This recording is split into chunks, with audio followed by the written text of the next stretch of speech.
Questa ragazza ha 19 anni e dentro sé una vita di 1,9 grammi. Deve scappare ma il suo lui non ha niente, non fa niente, a parte promettergli di cambiare. Lavora al forno tutto il giorno, pane quotidiano, del quotidiano.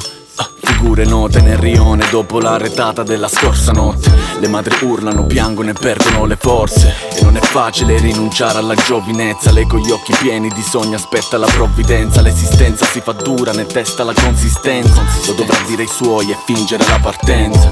Non è una novità ma ne parlano tutti. Come fa l'amore a morire prima di dare i frutti. E lei sa già che ne sarà da ora. Suo figlio nascerà, lo crescerà da solo. Guarda, questa scena è tratta da una storia vera, della guerra di un angelo in terra. Prima che il cielo si ricopra di nuvole scure e pesanti, fotografa gli istanti migliori. Apre le ali ora. Ora.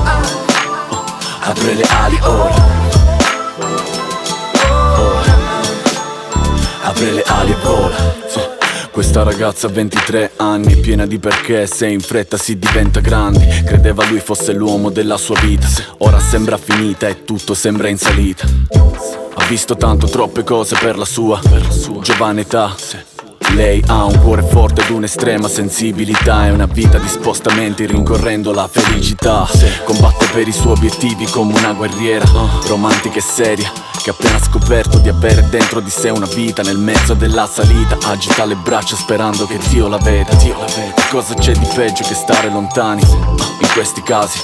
Non ascoltare il cuore per essere razionali e senza sentimenti, e abortirà immaginando i suoi lineamenti. True story.